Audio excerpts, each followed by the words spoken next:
The Whispering Woods.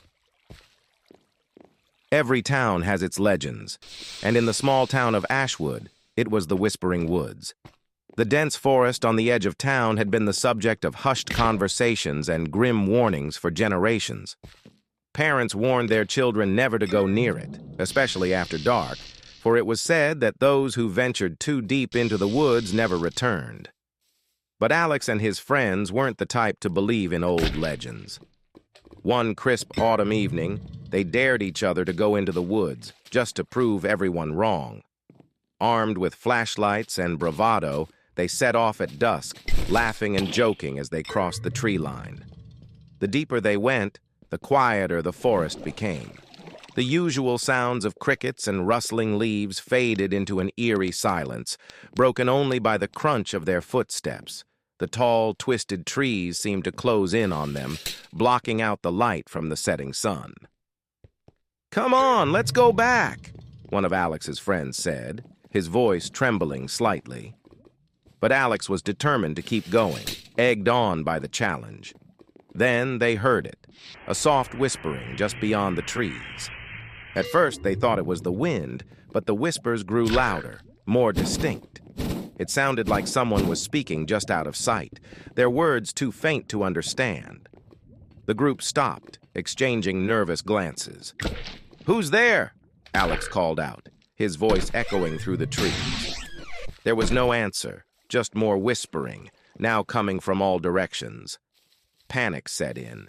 They turned to leave, but the path they had taken was gone, swallowed by the darkness. The trees seemed to shift and move, twisting into shapes that made the forest unrecognizable. The whispers grew louder, almost urgent, as if trying to tell them something. Suddenly, the beam of Alex's flashlight caught something, a shadowy figure standing between the trees. It was tall and thin, with eyes that seemed to glow in the darkness. The figure didn't move, but the whispers intensified, now a cacophony of voices filling the air. Terrified, the group ran, but no matter which way they turned, they couldn't find their way out. The trees stretched on endlessly, and the whispers followed them, growing more frantic with every step. One by one, Alex's friends disappeared into the darkness, their screams quickly swallowed by the whispering voices. Alex was alone now, his flashlight flickering as he stumbled through the woods. He could feel the figure watching him, always just out of sight.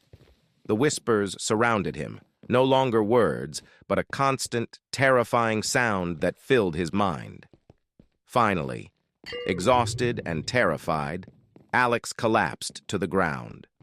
The whispers grew softer, almost soothing, as the figure stepped out from the shadows, standing over him. As darkness closed in, Alex understood. The whispers had been trying to warn them all along, but now it was too late. The next morning, a search party found the edge of the woods, but there was no trace of Alex or his friends. All that remained was a circle of dead leaves, and in the center, a single flashlight, flickering weakly before going out. The whispers in the woods fell silent, waiting for the next group of curious souls to wander too deep into their embrace.